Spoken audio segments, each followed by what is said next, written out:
Udvada highway પર પારુલ યુનિવર્સિટીના 2 વિદેશી વિદ્યાર્થી દારૂને ખેપ મારતા ઝડપાયા। 17.19 લાખનો મુદ્દામાલ ઝડપી યુવક યુવતીને પોલીસે જેલના સળિયા પાછળ ઢકલી દીધા।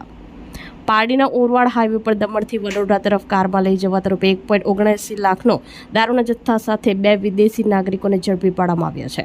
વલસાડ એલસીબીને મળેલ બાતમીના આધારે પારડીના ઓરવાડ હાઈવે પર વોચ ગોઠવી હતી। તે દરમિયાન સુરત તરફ જતી હુન્ડાઈ કાર નંબર GG05GW1197 અટકાવી તપાસ કરતા તેમાંથી દારૂની બોટલ નંગ 802 જેની કિંમત રૂપિયા 1.79 લાખનો જથ્થો મળી આવ્યો હતો। પોલીસે 2 આરોપી વિક્ટર ઉર્ફે ટફારા લોમર મયામ્બો મૂળ રહેવાસી ઝિમ્બાબ્વેને સીઝા સિલે એઝલ ઉર્ફે માઇલેસ રોય ડલામીની મૂળ રહેવાસી કિંગડમ ઓફ ઇસ્વાટીનીની ધરપકડ કરી હતી।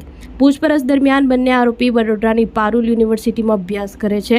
દારૂનો જથ્થો દમણથી વડોદરા લઈ જવાતો હતો। પારડી પોલીસે પ્રોહિબિશનનો ગુનો નોંધી વધુ તપાસ હાથ ધરી છે।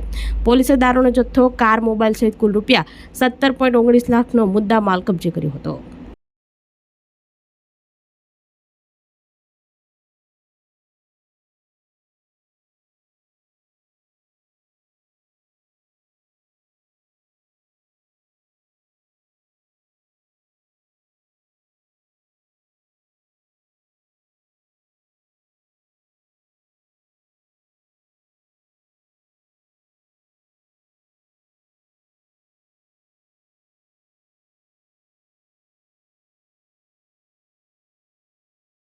આપણી સંકલ્પ ન્યૂઝ ચેનલને સબસ્ક્રાઇબ અને લાઇક કરો, બેલ આઇકન દબાવો જેથી આવનાર ન્યૂઝ અપડેટ્સની નોટિફિકેશન આપના મોબાઈલ પર સૌથી પહેલા પહોંચે। Like, subscribe and share the video.